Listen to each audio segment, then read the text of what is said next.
இயேசுவின் உபதேசங்களிலே மிக ஆச்சரியப்படத்தக்க உபதேசம், உங்கள் சரீரங்களை மாத்திரம் கொன்று உங்கள் ஆத்துமாவை கொல்ல வல்லவர்களாய் இராதவர்களுக்கு பயப்படாதிருங்கள், உங்கள் ஆத்துமாவை மரணத்தில் தள்ள வல்லவருக்கே பயப்படுங்கள் என்று சொன்னார். அப்படி என்றால் இந்த உலகத்திலே உங்கள் சரீரத்தை கொலை செய்கிறவர்களுக்கு பயப்படாதிருங்கள்.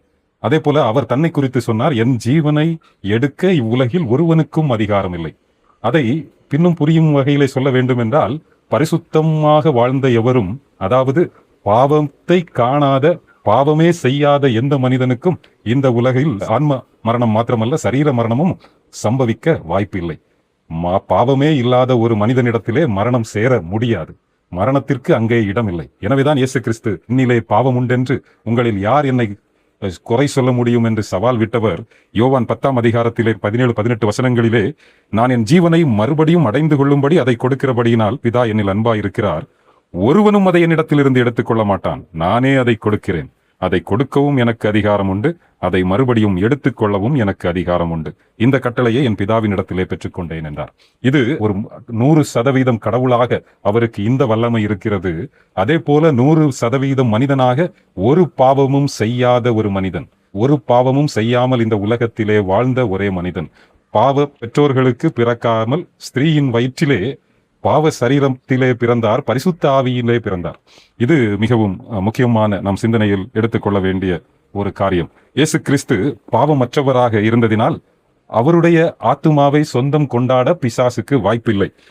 ஆனால் யூதா எழுதின நிருபத்திலே மோசேயின் சரீரத்தை குறித்து அங்கே வாக்குவாதம் நடந்தது என்று 9ஆம் வசனத்திலே நாம் வாசிக்கிறோம். யூதா எழுதின புத்தகத்திலே 9ஆம் வசனம், பிரதான தூதனாகிய மிகாவேல் மோசேயினுடைய சரீரத்தை குறித்து பிசாசுடனே தர்க்கித்து பேசின போது அவனை தூஷணமாய் குற்றப்படுத்த துணியாமல் கர்த்தர் உன்னை கடிந்து கொள்வாராக என்று சொன்னார். இங்கே அந்த ஆர்கியூமெண்ட் பற்றி அங்கே சொல்லப்பட்டிருக்கிறது. ஆனால் வேத வல்லுநர்கள் என்ன சொல்லுகிறார்கள் என்றால், மோசே ஒரு கொலைக்காரனாக, எகிப்திலே ஒரு மனிதனை கொன்றவனாக, ஒரு மிகப்பெரிய பாவம், அதாவது 10 கட்டளையை மீறி இருக்கிறான் என்கின்ற அடிப்படையிலே பிசாசானவன் இங்கே தர்க்கித்ததாக சொல்லுகிறார்கள். ஆனால் இயேசுவை குறித்து, இயேசுவின் சரீரத்தை குறித்தோ ஆவியை ஆத்துமாவை குறித்தோ சொந்தம் கொண்டாட பிசாசுக்கு இடமில்லை. ஏனென்றால் அவர் குற்றமற்றவராக, பாவமற்றவராக இந்த உலகத்திலே வாழ்ந்தார். இரண்டாவதாக, அவர் தன்னுடைய ஜீவனை தானே கொடுத்தார் என்று நாம் யோவானிலே வாசித்தோம். அதே போல அவர் இங்கே அவருடைய ஆர்கன் ஃபெயிலியர்னாலேயோ, அதாவது அவருடைய ஹார்ட் நின்று போனதுனாலேயோ, மல்டி ஆர்கன் டிசார்டர்ஸ் வந்ததுனாலேயோ அவர் மறிக்கவில்லை. தானாகவே தன்னுடைய ஜீவனை விட்டார். பிரசங்கியின் புஸ்தகம் 8ஆம் அதிகாரம் 8ஆம் வசனத்திலே சொல்லப்பட்டிருக்கிறது, ஆவியை விடாதிருக்க ஆவியின் மேல் ஒருவனுக்கும் அதிகாரம் இல்லை. எந்த ஒரு மனுஷனுக்கும் ஆவியின் மேல் அதிகாரம் இல்லை. மனிதனாக இந்த உலகத்தில் பிறந்த எந்த ஒரு மனிதர்களுக்கும், இன்க்ளூடிங் யூ அண்ட் மீ, நமக்கு என்ன, நம்ம ஆவியை விடாதிருக்க நமக்கு அதிகாரம் இல்லை. அதாவது நம்ம birth date and death date it's not under our control. நம்ம வேணா அந்த டேட் ஆஃப் பர்த்தை மாற்றி சர்டிஃபிகேட்ல எல்லாம் பொய் சொல்லி எழுதலாம். ஆனால் டேட் ஆஃப் டெத்தை என்ன செய்ய முடியாது, மாற்ற முடியாது. It's already fixed. அது திடீர்னு என்ன செய்யும், சம்பவிக்கும். யாருக்கு எப்பொழுது என்று தெரியாது. ஆனால் இயேசு கிறிஸ்து அவர் சகலத்தையும் அறிந்தவராய் மரணத்தை ஜெயத்தோடு துணிந்து மேற்கொண்டதாக நாம் இங்கே பார்க்கிறோம். அவர் தன்னுடைய ஆவியை பிதாவின் கையிலே ஒப்புக் கொடுக்கிறேன் என்று கம்பீர சத்தமாய் சொல்லி ஜீவனை விட்டார். தொடர்ந்து போர் சேவகர்கள் அவரை டெஸ்ட் பண்ணாங்க, அவர் உயிரோடு இருக்கிறாரானே. அவங்களுக்கு ஆச்சரியமா இருந்தது, இவ்வளவு சீக்கிரமாய் சிலுவையில் அறையப்பட்ட எந்த ஒரு மனிதனும் அவ்வளவு எளிதாக, அவ்வளவு சீக்கிரமாக பொதுவாக மரிப்பதில்லை. எனவே அவர்களுக்கு ஆச்சரியமாக இருந்தது. எனவே அவருடைய கால் எலும்புகள் ஒன்றும் முறிக்கப்படவில்லை என்றும் நாம் வாசிக்கின்றோம். ஆக அவர் அவருடைய ஆர்கன்ஸ் எல்லாம் ஃபெயில் ஆகிறதுக்கு முன்னமே அவராகவே தானாகவே முன்வந்து தன்னுடைய ஆவியை ஒப்புக் கொடுத்ததை நாம் பார்க்கிறோம். யோவான் சுவிசேஷத்திலே பரிசுத்த ஆவியானவரை பற்றி இயேசு கிறிஸ்து வாக்கு பண்ணும்போது யோவான் 16ஆம் அதிகாரத்திலே, நான் போகிறது நலமாயிருக்கும், நான் போகிறது நல்லது அப்படின்னு சொன்னார். யோவான் 16:7 நான் உங்களுக்கு உண்மையை சொல்லுகிறேன், நான் போகிறது உங்களுக்கு பிரயோஜனமாயிருக்கும், நான் போகாதிருந்தால் தேற்றரவாளன் உங்களிடத்தில் வரார், நான் போவேனே ஆகில் அவரை உங்களிடத்திற்கு அனுப்புவேன். பரிசுத்த ஆவியானவரை நம் இதயங்களுக்குள் அனுப்ப, நம் இதயம் வாழும் ஆலயமாக, ஸ்தோத்திர பலிகள் சகல பலிகளும், அதாவது குற்ற நிவாரண பலி, பாவ நிவாரண பலி, த லிவிங் சாக்ரிஃபைஸ் அங்கே முடிந்து விட்டதினாலே அந்த தேவாலயம் இனி அவசியமில்லை. இந்த சரீரமே ஆண்டவர் தங்கும் ஆலயமாய், அங்கே நம்முடைய சிந்தை, நம்முடைய செயல்கள் ஒவ்வொன்றும் ஆண்டவருடைய பலியாய், நம்முடைய இதயங்கள் ஆண்டவருடைய பலிபீடமாய் மாறும் மிகப்பெரிய பாக்கியத்தை நமக்கு சம்பாதித்து தருவதற்காக இயேசு கிறிஸ்து தன் ஆவியை பிதாவினிடத்திலே ஒப்புக் கொடுத்தார். இந்த வார்த்தையில் கூட தீர்க்க தரிசனம் நிறைவேறுதலை நாம் பார்க்கிறோம். தாவீது தீர்க்க தரிசனம் சங்கீதம் 31:5 யூத கலாச்சாரத்தின்படி பிள்ளைகள் ஒவ்வொரு நாளும் தூங்க செல்வதற்கு முன் இந்த வசனத்தை சொல்லுவார்களாம், father, into thy hands I commit my spirit. சங்கீதம் 31:5 சொல்லப்பட்டிருக்கிறது, உம்முடைய கைகளில் என் ஆவியை ஒப்புவிக்கிறேன் என்று. அந்த ஒரு குழந்தை தன் தந்தையிடம் சகலத்தையும் ஒப்பு கொடுத்து தூங்கச் செல்லுவது போல, நித்திரைக்கு செல்லுவது போல, இயேசு தன் ஆவியை, தன் ஜீவனை ஒப்பு கொடுத்து நித்திரைக்கு செல்லுகிறார். யோனாவின் அடையாளமாக அவர் ஏற்கனவே சொன்ன அந்த நித்திரைக்கு அவர் இங்கே ஆயத்தமாகிறார். அவர் சரீரத்திலே மரித்தார், அவர் மரித்து விட்டார் என்று அவரை சோதித்தவர்கள் நிரூபித்தார்கள். அவர் மீண்டும் உயிர்த்தார், அது சரித்திரம். அவர் காலெலும்புகள் உடைக்கப்படவில்லை, எனவே அவர் காலூன்றி நடந்தார். இவையெல்லாம் எதற்காக சொல்லப்பட்டிருக்கிறது என்றால், ஒவ்வொன்றும் அறிவியல் பூர்வமான உண்மை என்பதை நமக்கு எடுத்து காட்டுகிறது.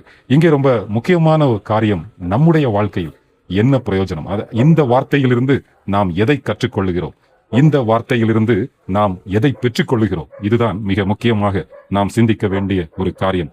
நாம் நம்முடைய ஜீவனை சேஃபாக, அதாவது நமக்கு நித்திய ஜீவன் அளிக்க வல்லவருடைய கரங்களில் நம்முடைய ஜீவனை அனுதினமும் ஒப்புக் கொடுக்க ஆயத்தமாகும். அதாவது மனித வாழ்க்கை மரணத்தை நோக்கிய பயணம் அல்ல, ஜீவ காலமெல்லாம் மரண பயத்தினாலே நடுங்கிக் கொண்டிருக்கின்ற வாழ்க்கை அல்ல மனித வாழ்க்கை. அது வெற்றியின் வாழ்க்கையாக முன்னேறி செல்ல வேண்டும் என்பது இயேசு கிறிஸ்துவின் அழைப்பாக, அறைகூவலாக இருக்கின்றது. இதை குறித்து நாம் ஜாக்கிரதையாக சிந்திக்க அழைக்கப்பட்டிருக்கிறோம். திருமறையிலே ஒவ்வொருவரும் தங்களுடைய வாழ்க்கையை எப்படி முடித்தார்கள் என்று அநேகருடைய வாழ்க்கையை குறித்து சொல்லப்பட்டிருக்கிறது. அதிலே மிகவும் செழிப்பிலே மகிழ்ந்த ராஜாவாகிய சாலோமோன் ராஜா, மகாராஜா சாலோமோன் தன்னுடைய வாழ்க்கையிலே சகலத்தையும் சோதித்து பார்த்து அவர் கண்டுகொண்டவற்றை பிரசங்கி எனும் புஸ்தகத்தில் எழுதி வைத்திருக்கிறார். இது வாலிப பிள்ளைகளுக்கு மிகவும் பிரயோஜனமான ஒன்று. இந்த நாட்களிலே ஒரே ஒரு வாழ்க்கை, அது சீக்கிரத்திலே முடிந்துவிடும். எனவே என்னுடைய வாழ்க்கையிலே இந்த உலகத்தில் உள்ள அனைத்து மகிழ்ச்சியையும் நான் அனுபவிக்க வேண்டும். I want to test everything, taste everything. இது வாலிபர்களுடைய பொதுவான சிந்தையாக இருக்கிறது. அப்படிப்பட்ட சிந்தை உள்ளவர்களுக்கு பிரசங்கி சொல்லுகிறார், அவர் எதையெல்லாம் சோதித்து பார்த்தார், எப்படியெல்லாம் வாழ்ந்தார் என்று. பிரசங்கி 2ஆம் அதிகாரத்திலே நான் என் உள்ளத்தில் சொல்லிக் கொண்டது என்னவென்றால், வா, இப்பொழுது உன்னை சந்தோஷத்தினாலே சோதித்து பார்ப்பேன், இன்பத்தை அனுபவி என்றேன். அப்புறம் என் தேகத்தை மதுபானத்தால் சீராட்டி கொண்டிருக்கவும், 3வது வசனத்திலே, என் தேகத்தை மதுபானத்தால் சீராட்டி கொண்டிருக்கவும் மதியினத்தை பற்றி கொண்டிருக்கவும் என் உள்ளத்திலே வகை தேடினேன். 4, நான் பெரிய வேலைகளை செய்தேன், எனக்காக வீடுகளை கட்டினேன், திராட்சை தோட்டங்களை நாட்டினேன். 7வது வசனம், வேலைக்காரரையும் வேலைக்காரிகளையும் சம்பாதித்தேன், வீட்டிலும் வேலைக்காரர்கள் பிறந்தார்கள். 10வது வசனம், என் கண்கள் இச்சித்தவைகளில் ஒன்றையும் நான் அவைகளுக்கு தடை பண்ணவில்லை, என் இருதயத்திற்கு ஒரு சந்தோஷத்தையும் நாம் வேண்டாம் என்று விலக்கவில்லை. அவர் சொல்றாரு, நான் யாருக்கு மேலெல்லாம் ஆசைப்பட்டனோ அத்தனை பேரையும் திருமணம் செய்தேன். 700 மனைவிகளை திருமணம் செய்தார், 300 மறுமனையாட்டிகள், 1000 மனைவிகள். இப்படியெல்லாம் அவர் வாழ்க்கையில எப்படி மகிழ்ச்சியாக இருப்பது என்று பலவிதமாக டெஸ்ட் பண்ணாரு. டெஸ்ட் பண்ணி கடைசியில கண்டுபிடிச்சாரு, எல்லாமே வேஸ்ட்னி கண்டுபிடிச்சார். நமக்கு இப்போ ஒரு கொஸ்டின், ஒரு ஆள் எல்லாமே டெஸ்ட் பண்ணிட்டு வேஸ்ட்னி போட்டிருக்காரு, அதை நம்ம திரும்ப டெஸ்ட் பண்ண போறோமா? இல்ல இயேசு கிறிஸ்து இந்த உலகத்திலே சரித்திரம் படைத்தவராய், நம்முடைய வாழ்விலும் சரித்திரம் படைக்க நமக்கு உதவி செய்கிறவராய், நமக்கு அறைகூவல் விடுக்கும் அந்த சத்தத்துக்கு செவி கொடுக்க போகிறோமா? எப்படியும் இந்த சாலமோன் கடைசியிலே சொல்லுகிறார், பிரசங்கி 11:9, வாலிபனே உன் இளமையிலே சந்தோஷப்படு, என்ஜாய். யூத்தை பார்த்து சொல்றாரு, enjoy, enjoy in your youth.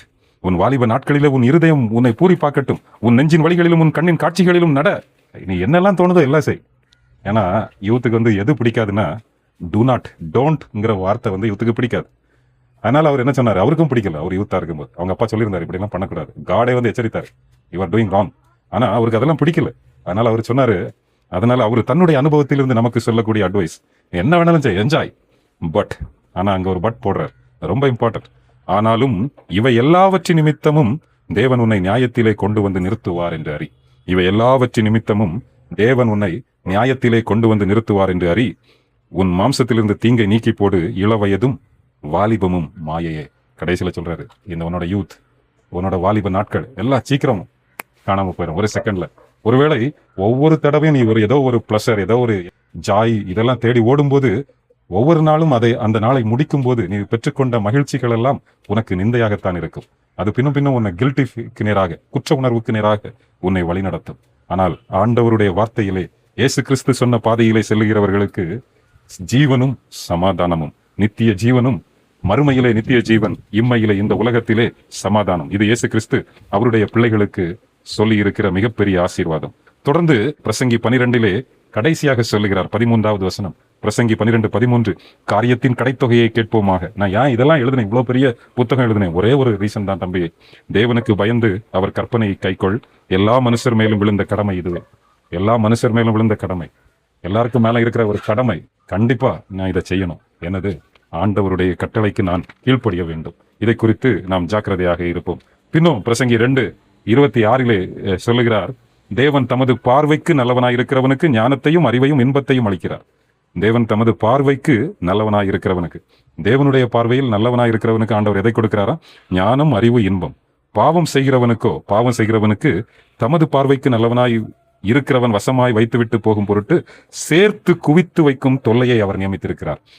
ஆண்டவருடைய பார்வையில நல்லவனா இருக்கிறவனுக்கு ஞானம், அறிவு, இன்பம். ஆனா பாவம் செய்கிறவனுக்கு என்ன வேலையை கொடுக்கிறாரான்னா, இந்த ஆண்டவருடைய பார்வையில நல்லவனாய் இருக்கிறவன் வசமாய் வைத்து விட்டு போகும் பொருட்டு சேர்த்து குவித்து வைக்கும் தொல்லை. பின்னும் வேணும், பின்னும் வேணும், பின்னும் சேர்க்கணும். அப்படியே ஓடிக்கொண்டிருப்பாங்கல்ல, அப்படியே வாழ்க்கையை முடித்து விடுவார்கள். வாழ்க்கையில எதையுமே கண்டுகொள்ளாமல். அதாவது 2 பக்கமும் இருக்கிறது.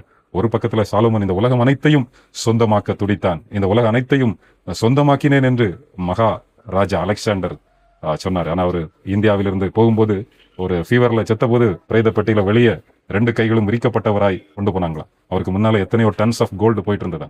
ஆனால் வெறுமையாய் வந்தேன், வெறுமையாய் போகிறேன் என்று அலெக்சாண்டர் சொன்னார். பின்னும் நாம எப்படி போக போகிறோம்? இந்த உலக வாழ்க்கையை முடிக்க போகிறோம். பயத்தோடும் நடுக்கத்தோடும் மரணத்தை சந்திக்க போகிறோமா? இல்லை என்றால் இயேசு கிறிஸ்துவை பின்பற்றி துணிச்சலோடு அவரை சந்திக்க எதிர்கொள்ள போகிறோமா? நம்முடைய சரீரத்தை விட, நம்முடைய சம்பாத்தியங்களை விட விலை உயர்ந்தது நம்முடைய ஆத்துமா. எனவேதான் இயேசு சொல்லுகிறார், மனுஷன் தன் ஆத்துமாவுக்கு ஈடாக எதை கொடுக்க முடியும்? என்னுடைய ஆத்துமா, அதான் நான் தான் என்னுடைய ஆத்துமா. அந்த ஆத்துமாவின் விலை என்ன அப்படின்னு பைபிள்ல கேட்டா, அது இந்த கன்னியாகுமரி மாவட்டம் முழுசையும், இல்லைன்னா சென்னை சிட்டியை ஃபுல்லா வித்தா எத்தனை $1 million வரும்ல, அதை விட ரொம்ப expensive your soul. My soul is more expensive than Chennai city.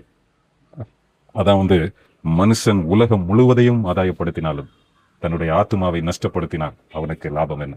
மனுஷன் உலகம் முழுவதையும் ஆதாயப்படுத்தினாலும், அப்படின்னா உலகம் முழுசுமே ஒருத்தன் வாங்கிட்டான், ஆனால் தன்னுடைய ஆத்துமாவை இழந்து போகிறான், அவனுக்கு நஷ்டம்னு ஆண்டவர் சொல்றாரு. அப்படின்னா இந்த ஆத்துமா இந்த உலகம் முழுவதையும் விட விலை உயர்ந்தது. அந்த மேலான விலை உயர்ந்த ஆத்துமாவை பாதுகாக்க, இழந்து விடாமல் இருக்க, நித்திய ஜீவனை சொந்தமாக்க இந்த நாளிலே நம்மை அவர் கரங்களில் அர்ப்பணிப்போம். அவர் தன்னுடைய பரம தகப்பனிலே தன் ஆவியை ஒப்புக் கொடுத்தார். நம்முடைய ஆவியை அவர் பத்திரமாக பார்த்துக் கொள்வார். நம்மை நித்திய ஜீவக்கரையில் சேர்க்கும் வரை கைவிடாத அவர் கரங்களை இந்நாளிலே பற்றிக் கொள்வோம். கர்த்தர் தாமே நம்மை ஆசீர்வதிப்பாராக. ஆமென். நன்றி.